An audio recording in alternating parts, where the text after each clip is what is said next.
दोस्तों, हमारी गैलेक्सी में न जाने कितने ही ऐसे ग्रह हैं जो कि अपने सूरज के हैबिटेबल जोन में आते हैं, यानी वहां पर तापमान रहने योग्य है।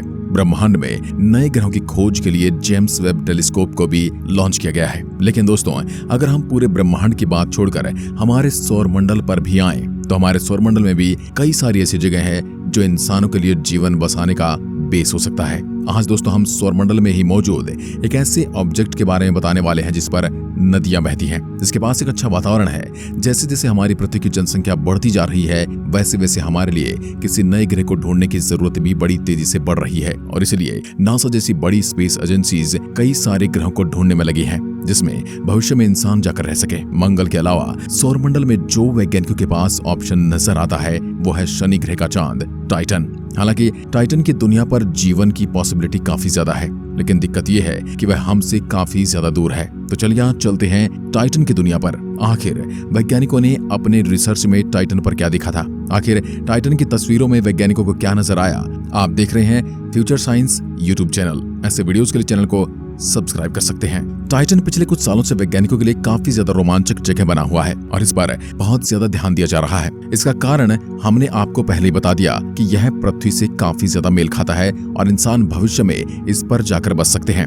यह शनि ग्रह का चक्कर लगाने वाला सबसे विशाल चांद है और सिर्फ इतना ही नहीं, हमारे सूर्यमंडल के सबसे बड़े चांद में से एक दूसरा सबसे बड़ा चांद है। जानकारी के लिए बता दें कि हमारे सूर्यमंडल का सबसे बड़ा चांद हमारे सूर्यमंडल के सबसे बड़े ग्रह के पास है, यानी बृहस्पति ग्रह के पास है और उसका नाम है गैनीमेड। टाइटन पर रिसर्च करने के बाद वैज्ञानिक ऐसा मानते हैं कि बिल्कुल शुरुआती पृथ्वी के जैसा है, यानी जैसी पृथ्वी अपने शुरुआती समय में हुआ करती थी वैसा ही ये आज है। अगर बात करें ब्रह्मांड में मौजूद पृथ्वी से मिलते जुलते चांद और ग्रहों की जो हमारे आसपास मौजूद हैं, तो उनमें से यह चांद लिस्ट में सबसे ऊपर आता है। Titans atmosphere.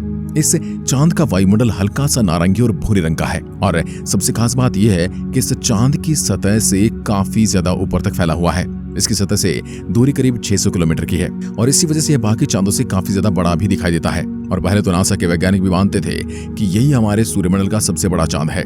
इसके वायुमंडल में नाइट्रोजन गैस 95% मात्रा में मौजूद है और मीथेन गैस 5% मात्रा में। इसके अलावा भी इस पर कार्बन और हाइड्रोजन के ऑर्गेनिक मॉलिक्यूल मौजूद हैं और साथ ही में ऑक्सीजन के भी मॉलिक्यूल यहाँ पर देखने को मिल जाते हैं। N enigmatic planet. 2004 में भेजे गए कैसिनी स्पेसक्राफ्ट द्वारा शनि ग्रह की तस्वीर ली गई थी, जिसमें उसके साउथ पोल पर यह लाइट देखी जा सकती है। इसे कहा जाता है ऑरोरा और यह सूर्य से आने वाले चार्ज्ड पार्टिकल की वजह से बनती है। वैज्ञानिक ऐसा कहते हैं कि टाइटन पर और भी ऐसे ही ऑरोरा बनते होंगे और सिर्फ इतना ही नहीं, इस पर मौजूद मीथेन भी किसी और अलग सोर्स से बनती होगी, क्योंकि मीथेन को सूर्य की रोशनी तोड़ देती है, जिसकी वजह से उसकी मात्रा धीरे धीरे कम होती जानी चाहिए। लेकिन टाइटन पर ऐसा नहीं देखा गया। इसका मतलब यह कि कोई तो ऐसा सोर्स है जो वापस से मीथेन गैस को टाइटन पर बना रहा है और वैज्ञानिक मानते हैं कि यह ज्वालामुखी का काम हो सकता है और इसकी सतह पर मौजूद है। इसके वायुमंडल में पोलर मीथेन को भी खोजा जा चुका है, जिसकी वजह से मैग्नेटिक फील्ड में थोड़ा बहुत बाहरी बदलाव देखे जाते हैं, लेकिन इन बदलावों से खासा कुछ फर्क नहीं पड़ता है। नासा ने एक बार कहा था कि कैसिनी और ह्यूजेंस स्पेसक्राफ्ट में जो भी तस्वीरें टाइटन की भेजी हैं, वह हमारी पृथ्वी से काफी ज्यादा मेल खाती हैं, फिर चाहे वह क्लाइमेट हो, जियोलॉजी हो या फिर कुछ और। The magic islands. टाइटन पर मीथेन भले ही 5% मौजूद हो, लेकिन इसके बहुत सारे समुद्र, नदियां और झीलें आपको टाइटन की सतह पर देखने को मिल जाएंगे। एक बार वैज्ञानिकों ने यह बात नोटिस की कि इसकी सतह पर कई सारे अलग अलग द्वीप बनते हैं और फिर वे गायब हो जाते हैं। इन्हें वैज्ञानिकों ने मैजिक आइलैंड कहा, क्योंकि बन भी रहे थे और अपने आप गायब भी होते जा रहे थे। इस पर रिसर्च करने के बाद वैज्ञानिकों ने इसका एक पॉसिबल कारण निकाला और वह ये था कि मीथेन में नाइट्रोजन के कई सारे बबल बनते होंगे और वह बबल हमेशा सतह पर आ जाते होंगे, जिससे एक टेम्पररी द्वीप बन जाता है और जैसे ही वह बबल फूट जाते हैं, वह द्वीप हमेशा के लिए गायब हो जाते हैं। Hydrological cycle. सबसे पहले तो आपको हाइड्रोलॉजिकल साइकिल का मतलब पता होना चाहिए।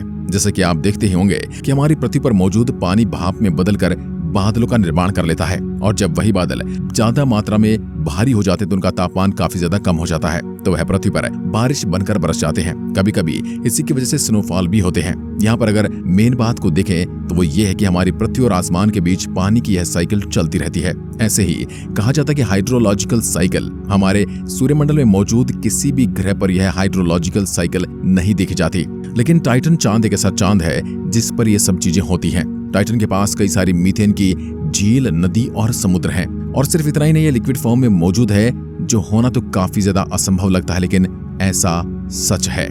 ऐसा होना थोड़ा कठिन इसलिए लगता है क्योंकि सूर्य से इतनी ज्यादा दूरी पर होने की वजह से चांद को इतनी ज्यादा गर्मी नहीं मिल सकती है जिसकी सतह पर पानी लिक्विड फॉर्म में रह सके। लेकिन टाइटन कुछ स्पेशल है। अब मीथेन के समुद्र और नदियों से यह गैस बादलों को बनाती है और फिर यहाँ पर कभी कभी बारिश भी होती है। लेकिन हमारी पृथ्वी की तरह यह चीज इस चांद को पृथ्वी से और ज्यादा जोड़ देती है। सिर्फ इतना ही नहीं, जिस तरह से हमारी पृथ्वी पर रेगिस्तान मौजूद है, वैसे यहाँ पर भी रेगिस्तान मौजूद है जिनमें मीथेन और एथेन गैस के छोटे छोटे कंकर मौजूद हैं। यहाँ पर हाइड्रोकार्बन लेक्स भी पाई जाती हैं जो जीवित सभ्यता के लिए एक बहुत ही जरूरी चीज होती है। वैज्ञानिक मानते हैं कि इसकी सतह के नीचे एक और छिपा हुआ समुद्र है जो आज तक हमारे सामने नहीं आया, लेकिन भविष्य में जब इस पर किसी स्पेसक्राफ्ट को भेजा जाएगा तो उससे जुड़ी काफी ज्यादा जानकारी वैज्ञानिकों को मिल सकती है। मिशंस। अब जब टाइटन के बारे में इतनी ज्यादा बातें और चर्चाएं हो रही हैं तो स्पेस एजेंसीज अपने आप को यहाँ पर स्पेसक्राफ्ट भेजने से कैसे रोक सकती थी, और इसीलिए नासा ने और यूरोपियन स्पेस एजेंसी ने अपने स्पेसक्राफ्ट को शनि ग्रह और टाइटन पर रिसर्च करने के लिए भेजा। नासा स्पेस एजेंसी ने 1997 में कैसिनी हुजेंस नाम के एक स्पेसक्राफ्ट को शनि ग्रह तक भेजा था जो 2004 में वहां पर पहुंचा था, और उसने शनि ग्रह के साथ साथ उसके अलग अलग चांद की भी रिसर्च की थी जिसमें से एक टाइटन भी था।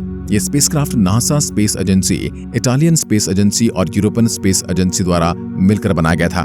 सबसे खास बात तो यह कि इसने आज तक की सबसे क्लियर तस्वीरें हमें खींच कर दी हैं। अगर आप इसके द्वारा ली गई टाइटन की तस्वीर को देखते हैं तो आपको भी यह बात समझ में आएगी। इस मिशन में यह बात ही पता लगाई गई कि टाइटन पर 10,000 फीट तक के पहाड़ मौजूद हैं और ये बहुत ही शानदार डिस्कवरी थी।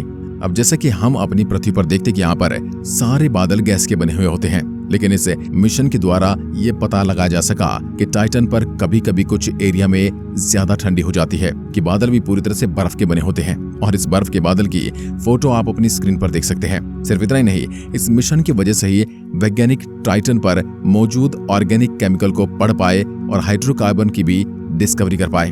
अगर आपको नहीं पता तो बता दें कि ऑर्गेनिक केमिकल्स ऐसे केमिकल होते हैं जिसमें कार्बन और हाइड्रोजन मौजूद होती है। सिर्फ इतना ही नहीं, ये ऐसे केमिकल होते हैं जिसकी वजह से किसी ग्रह पर जीवन उत्पन्न होता है। वैज्ञानिक ऐसा मानते हैं कि टाइटन की सतह पर जितना पानी हमें दिखाई देता असल में उससे कई गुना ज्यादा पानी इसकी सतह के नीचे है, और हो सकता है इसकी सतह के नीचे एक बहुत ही कुशल समुद्र मौजूद है जिसमें न सिर्फ जीवन मौजूद हो बल्कि कई और सारे राज भी इसमें छिपे हुए हों। इस समुद्र पर रिसर्च करने के लिए वैज्ञानिक आगे कई सारे मिशन को लॉन्च करने की सोच रहे हैं, लेकिन अभी क्लियर जानकारी किसी के भी पास नहीं है। टाइटन चांद काफी इंटरेस्टिंग जगह, खासकर तब जब हम ये जानना चाहते हैं कि जीवन कैसे उत्पन्न होता है और क्या सच में हमारी पृथ्वी के बाहर कोई एलियन सिविलाइजेशन मौजूद हो सकती है। अगर हमें टाइटन पर कोई भी व्यक्ति या जीवन मिलता भी है तो वह भी हमारे लिए एक एलियन होगा, और यह देखना होगा कि वह कैसे बने थे और कैसे आगे बढ़ते जाएंगे। काफी ज्यादा इंटरेस्टिंग होगा, और इसमें हमारी मदद वैज्ञानिकों द्वारा बनाए गए स्पेसक्राफ्ट और